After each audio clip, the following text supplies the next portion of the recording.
Good morning বন্ধুরা, কেমন আছো? আশা করি ভালো আছো। আর রাধে রাধে। আমি তো সকালটা শুরু করি এখন আমার রাধা কৃষ্ণ দিয়ে। তো বলো তোমরা কেমন আছো? আশা করি ভালো আছো। এবার চলে যাব টিফিনের কাছে। আজকে আমাদের শর্মিলা এসছে। ওর হাতটাও ভালো হয়েছে একটু, কিন্তু ও রুটি বানাতে পারছে না, কারণ ওর হাতের ব্যথাটা এখনও যায়নি। তার যেটুকুনো বানিয়েছে সেটুকুনোই তোমাদের দেখাবো, তোমরা দেখতে থাকো। তো বন্ধুরা দেখো, এদিকে চা ঢেলেছে শর্মিলা, আর এদিকে হয়েছে চাউমিন। তো অবশ্যই জানিও, ও তো চাউমিনটা অনেক সুন্দরই বানায় আর খুবই সুন্দর টেস্টি হয়। আর তোমরা অবশ্যই বলো চাউমিনটা কেমন হয়েছে। আর এদিকে ওর শরীর খারাপ, ও ভেবেছিল যে কিছুই পারবে না, তার জন্য আমার কর্তা একটু হালুয়া বানিয়ে রেখেছে, যেরকম পেরেছে সেরকমই বানিয়ে রেখেছে। তবে ও ভালো বানায়, টেস্ট হয় খেতে। বানিয়ে রেখেছে যে যদি ও না পারে চাউমিন বা কিছু বানাতে, তাহলে এটা আমরা মুড়ি টুড়ি দিয়ে খেয়ে নেব। তা তোমরা বলো আমাদের সকালের টিফিনটা কেমন হয়েছে। এবার বিস্কুট বের করো, চা বিস্কুট আগে খেয়ে তারপরে চাউমিন খাবো, তারপরে যাব রান্নাঘরে। তোমরা সাথে থাকো।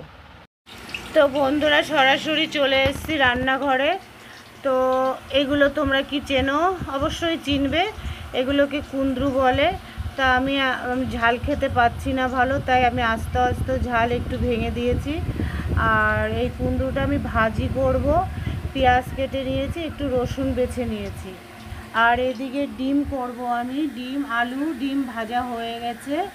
আর এদিকে মশলার মধ্যে আছে পেঁয়াজ, রসুন, আদা, একটু জিরের গুঁড়ো, একটু ধনের গুঁড়ো, আর টমেটো, আর দুটো শুকনো লঙ্কা দিয়েছি, ব্যাস এইটুকুনো। আর এদিকে আমি তেল বসিয়ে দিয়েছি। তো বন্ধুরা ওই আলু ভাজা কড়াইয়ে আমি আর একটু তেল দিয়েছি। আর একটু তেল মানে আমার অনেকই তেল পড়ে যায়। এদিকে ভাতে গড়া দিতে হবে ভাতে। আর আর এখানে আমি তেলে দেব একটু জিরে ফোড়ন, আর দেব দেখো একটা ছোট্ট দারচিনি, এলাচ, আর একটা লবঙ্গ। এটা একটু ভাজা হলে, আজকে আর পেঁয়াজ ফোড়ন আমি দেব না, একবারে সব পেঁয়াজ, আদা, রসুন সব আমার পেস্ট করা আছে, ওইটাই আমি দিয়ে দেব। জিরেটা ভাজা হয়ে গেছে, ওটাই আমি দিয়ে দেব।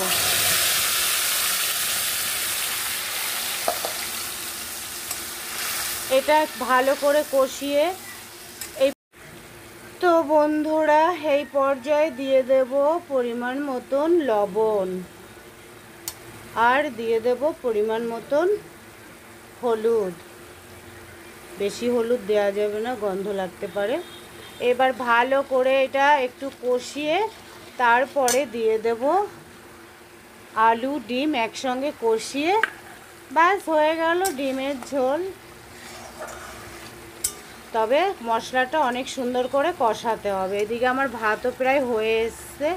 আমি রান্না করি কোথায় বলো? দেখো আমাদের মেইন গেট এইটা। আমার কিচেন আছে, রান্না করি না, কিন্তু আমি বসে বসে যেহেতু রাঁধতে হয় সেই জন্য আমি এইখানে বসে রান্না করি। তো বন্ধুরা এদিকে আমার ডিমের ঝোল হচ্ছে, আর এদিকে আমি তেল বসিয়ে দিয়েছি আর একটা কড়াইতে। তেলটা গরম হয়ে গেছে, দিয়ে দেবো একটু কালো জিরে ফোড়ন, আর দিয়ে দেবো কেটে রাখা পেঁয়াজ রসুনটা। এটা একটু ভাজা ভাজা হয়ে গেলে দিয়ে দেবো এই কুন্দ্রুটা। তোমরা কি বলো জানি না, আমরা তো কুন্দ্রু বলি। কুন্দ্রু তো এটা কুদ্রি। এটা বেশিরভাগ নন বেঙ্গলিরাই বেশি খায় অবশ্য।